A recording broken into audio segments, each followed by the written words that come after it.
Seorang Crazy Rich asal Surabaya tewas tenggelam di kawasan pesisir barat Bangkalan, Jawa Timur. Korban diduga terpleset lalu terjatuh dan terseret arus laut. Sementara istri korban yang datang ke lokasi sempat tak percaya tubuh suaminya yang sudah tak bergerak lagi di atas perahu nelayan setempat. Sambil menahan tangis, seorang wanita berusaha memberi bantuan prosedur resusitasi jantung paru di bagian dada suaminya, HS, yang dikenal sebagai Crazy Rich Surabaya karena tenggelam di kawasan pesisir barat Bangkalan, Jawa Timur. Naas, meski beberapa kali terlihat sisa air laut keluar dari mulut, namun korban sudah dinyatakan tewas. Polisi dan warga terus meyakinkan pada istri korban bahwa suaminya sudah meninggal.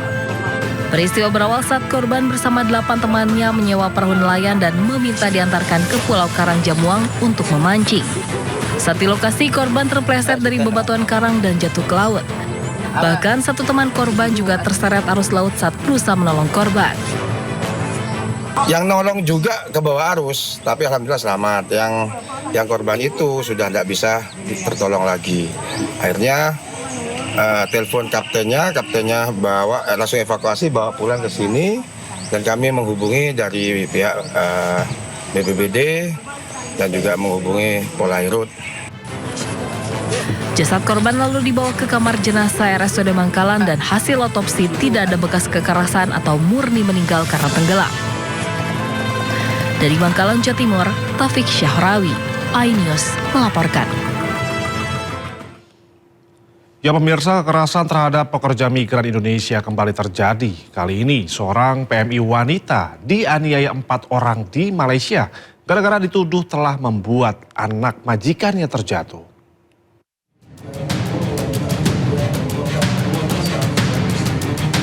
Kepolisian Johor, Malaysia akhirnya menangkap 4 pelaku penganiayaan terhadap seorang asisten rumah tangga WNI. Seluruh pelaku ditangkap usai video penganiayaan viral di media sosial. 4 pelaku adalah warga Johor, yaitu pasangan suami istri. Menurut keterangan polisi setempat, penganiayaan PMI terjadi pada Juli 2025 silam. Pihak kepolisian masih menyelidiki motif penganiayaan dan diduga kekerasan serupa juga terjadi pada 2 asisten rumah tangga lain yang juga berasal dari Indonesia. Disyaki memukul pembantu rumahnya yang disyaki pada masa itu adalah. Berdasarkan rilis, saat ini pihak KJRI Johor Bahru telah menjemput 2 orang ART yang diduga menjadi korban kekerasan majikan mereka. Pemerintah telah memberikan perlindungan di tempat tinggal sementara. Video penganiayaan seorang asisten rumah tangga Indonesia viral di media sosial. Korban dianiaya oleh 4 orang majikannya di Johor Bahru dan diduga karena telah membiarkan anak majikannya terjatuh. Namun setelah pemeriksaan CCTV belakangan diketahui bahwa anak tersebut terjatuh sendiri. Tim Liputan melaporkan. Kita ke informasi lainnya pemirsa, mahasiswa dari berbagai kampus berunjuk rasa di sejumlah titik di Jakarta. Mereka serukan perbaikan ekonomi nasional.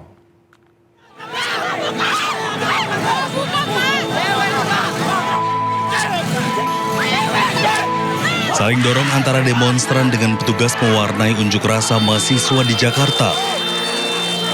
Dalam aksinya, massa menyampaikan sejumlah tuntutan kepada pemerintah.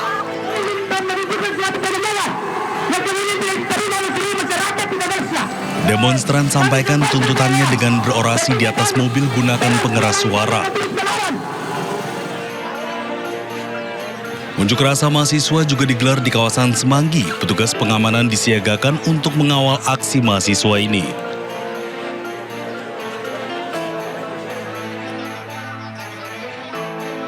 Selain di Semanggi, aksi juga digelar di kawasan gedung DPR RI. Aksi digelar secara damai, petugas memberikan makanan dan minuman kepada massa aksi.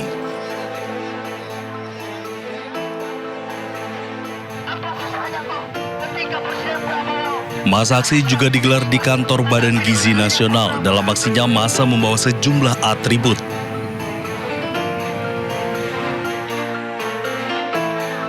Terkait aksi massa ini, Kabid Humas Polda Metro Jaya, Kombes Pol Budi Hermanto menyebut lebih dari 3.500 personil gabungan dikerahkan untuk amankan aksi. Petugas pengamanan juga akan bersikap sabar, humanis, dan tidak terprovokasi.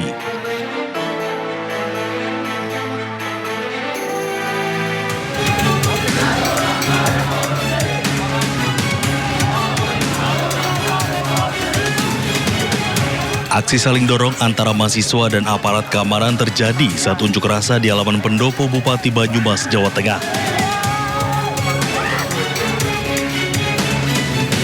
Mahasiswa juga membakar ban sebagai bentuk kekecewaan atas kenaikan harga bahan bakar minyak yang dinilai berdampak pada naiknya harga barang. Mahasiswa menilai kenaikan harga barang hanya akan menambah penderitaan rakyat di tengah jatuhnya rupiah. Meski sempat memanas, aksi berakhir damai usai mahasiswa ditemui Bupati Banyumas Sadewo Trilastiono. Sadewo berjanji akan menyampaikan aspirasi mahasiswa ke pemerintah pusat.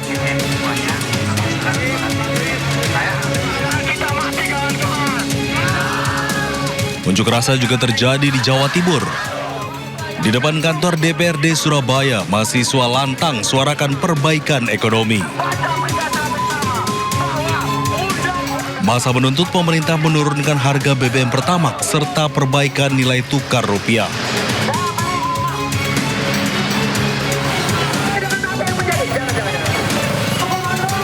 Di Makassar, Sulawesi Selatan, mahasiswa dan sejumlah organisasi menggelar unjuk rasa di Jalan Andi Pangeran Petarani. Berbagai tuntutan disuarakan, diantaranya terkait tata kelola keuangan negara. Tim Liputan iNews melaporkan. Sementara itu di Bandar Lampung, unjuk rasa ratusan mahasiswa sempat memanas. Masa tersulut emosi saat mendapati kawasan kantor gubernur dijaga ketat oleh aparat kepolisian dengan pengamanan berlapis serta pemasangan kawat berduri di depan pintu masuk. Masa aksi mendatangi kantor gubernur Provinsi Lampung untuk menyampaikan aspirasi mereka.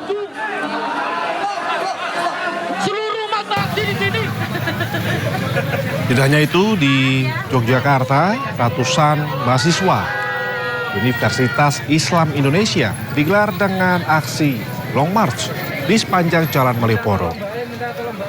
Mahasiswa UII Yogyakarta menuntut diturunkannya harga bahan bakar minyak atau BBM.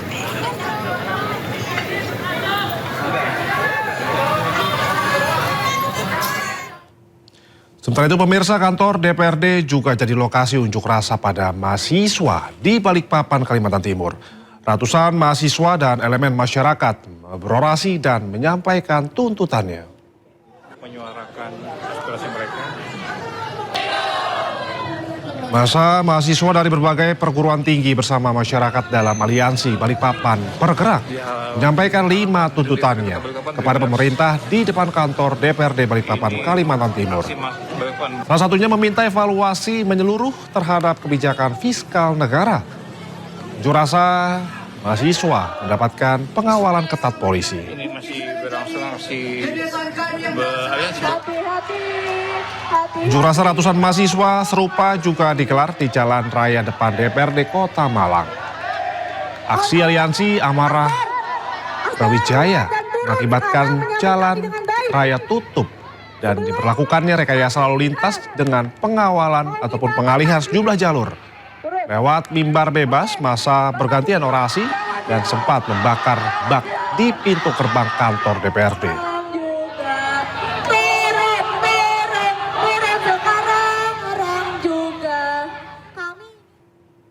Ya pemirsa, Polda Jawa Tengah berhasil mengungkap hasil penyelidikan kasus meninggalnya 4 orang satu keluarga saat glamping di Temanggung, Jawa Tengah.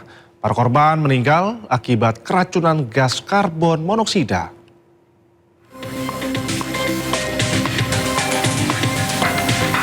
Polda Jawa Tengah mengungkap hasil penyelidikan kasus meninggalnya 4 orang yang merupakan satu keluarga saat glamping di tempat wisata Temanggung, Jawa Tengah. Berdasarkan hasil autopsi, pemeriksaan toksikologi dan analisis laboratorium forensik, disimpulkan keempat korban meninggal dunia akibat keracunan gas karbon monoksida.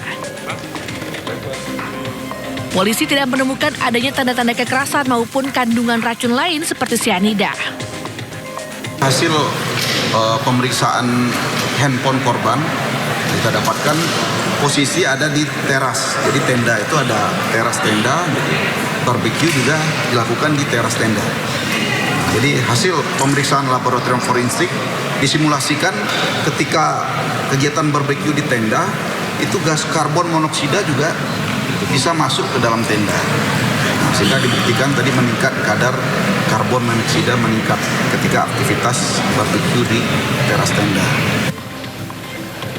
Peristiwa bermula saat satu keluarga beranggotakan 4 orang ditemukan meninggal dunia di dalam tenda di sebuah tempat wisata di Temanggung pada 26 Mei lalu.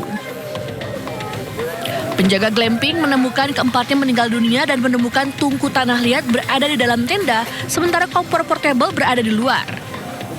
Dalam penyelidikan, polisi telah memeriksa 27 orang saksi dan mengamankan sejumlah barang bukti, termasuk sisa makanan, tungku, dan peralatan yang digunakan korban.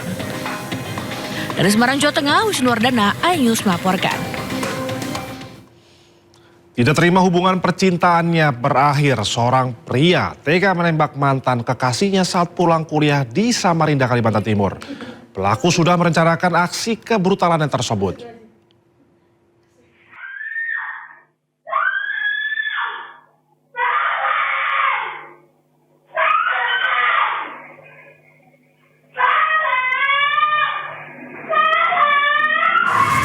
Penembakan terjadi di Jalan Pangeran Suryanata, Samarinda.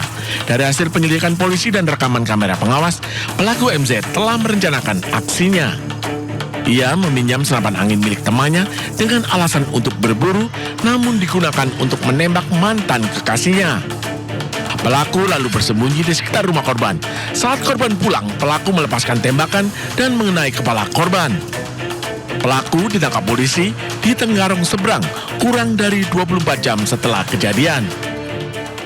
Jadi motif dari kasus tersebut adalah sakit hati karena si pelaku merupakan pacar dari korban.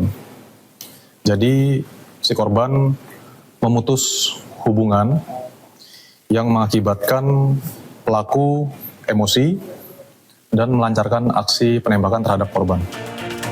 Kondisi korban kini berangsur membaik, sementara pelaku dijerat pasal penganiayaan berat dan terancam hukuman di atas 5 tahun penjara. Dari Samarinda, Kalimantan Timur, Ardi Wirya, iNews melaporkan.